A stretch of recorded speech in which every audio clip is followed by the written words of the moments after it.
லண்டனில் 145 வருஷத்துக்கு முன்னாடி கொடூரமாக 5 கொலைகளை பண்ண ஜாக் த ரிப்பர் உண்மையாகவே யார், எதுக்காக இந்த கொலைகளை பண்ணான்னு தான் இந்த வீடியோவில் பார்க்க போகிறோம்.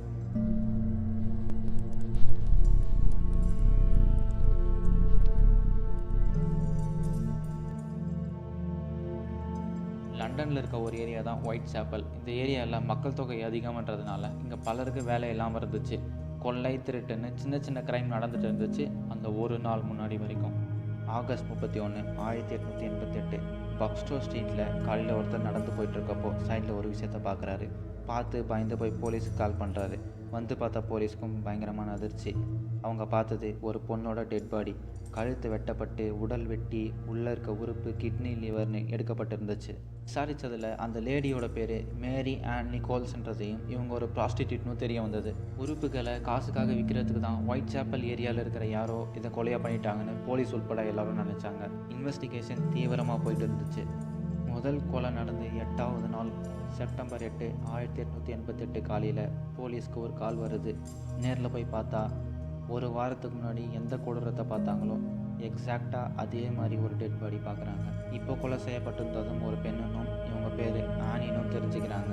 போஸ்ட்மார்ட்டம் பண்ணதில் இந்த 2 கொலையும் பண்ணது ஒரே ஆள்னு கன்ஃபார்ம் பண்ணுறாங்க. உடல்லேருந்து ஆர்கன்ஸை வெட்டி எடுத்த விதத்தை வச்சு பார்த்தா இவங்க ஒரு டாக்டர், ஹியூமன் அனாட்டமி படித்த ஒருத்தராக தான் இருக்கணும்னு சந்தேகப்படுறாங்க. இந்த 2 கொலைகள் நடந்த இடத்துலையும் ஒரு தடயமும் கிடைக்கல. யார் இந்த கொலைக்காரன், எதுக்காக கொலை பண்ணுறான்னு எதுவுமே புரியாமல் இருந்த இந்த டைமில் முதல் க்ளூ கிடைக்குது. செப்டம்பர் 27, 1888 அன்றைக்கி போலீஸ்க்கு ஒரு லெட்டர் வருது. அதில் நீங்கள் பண்ண இன்வெஸ்டிகேஷன் பார்த்தா எனக்கு சிரிப்பு தான் வருது. நீங்கள் நினைக்கிற மாதிரி நான் டாக்டர்லாம் இல்லை. என்னோடய கத்தி இன்னும் பல கொலைகளை பண்ணும். அடுத்த லெட்டர் வர வரைக்கும் இந்த லெட்டரை தொலைச்சிடாதீங்க. படிக்க ஜாக் தி ரிப்பர் எழுதி இருந்துச்சு.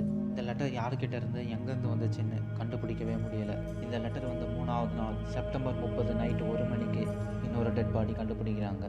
போலீஸ் போய் பார்த்ததில் இந்த கொலை இப்போ தான் நடந்திருக்கணும், இதை கொலை பண்ணவன் இங்கே தான் எங்கேயோ இருப்பான்னு தேடிட்டு இருக்கப்போ 1:45க்கு இன்னொரு டெட் பாடி கண்டுபிடிக்கிறாங்க பக்கத்து ஸ்ட்ரீட்டில்.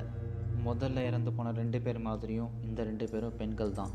இந்த 2 கொலையும் பண்ணது ஒரே ஆளா இல்லை வேறு ஆளான்னு யோசிச்சுட்டு இருந்தாங்க. அப்போ தான் 1 மணிக்கு கொலை செய்யப்பட்ட பெண்ணோட டெட் பாடி பக்கத்தில் ஒரு துணி கிடைக்குது. அது என்னென்னு எடுத்து பார்த்ததில் 1:45 கொலை செய்யப்பட்ட பெண் போட்டு இந்த ட்ரெஸ்ஸை கிழிச்சு எடுத்து வந்து இங்கே போட்டிருக்கானோ.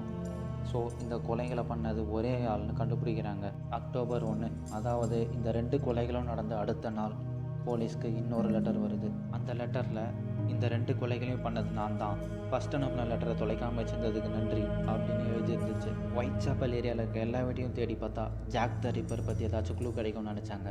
ஆனால் அவங்களுக்கு கிடைச்சது ஏமாற்றம் தான். நவம்பர் 9, 1888 அன்றைக்கி இவனோட கடைசி கொலை நடக்குது. டார்சர் ஸ்ட்ரீட்டில் ஹவுஸ் ஓனர் அவங்க ரெண்ட்க்கு விட்டுருக்க வீட்டில் காசு வாங்கிட்டு வரதுக்காக போயிருக்காங்க. அப்போ தான் அந்த வீட்டில் இருந்த பெண் இறந்து கிடக்கிறத பார்க்குறாங்க. இது வரைக்கும் அவன் பண்ண 4 கொலையும் ரோட்டில் பண்ணியிருக்கான். இந்த கொலை மட்டும் பெட்ரூமில் பண்ணியிருக்கான். அதுவும் ரொம்ப கொடூரமானு சொல்கிறாங்க.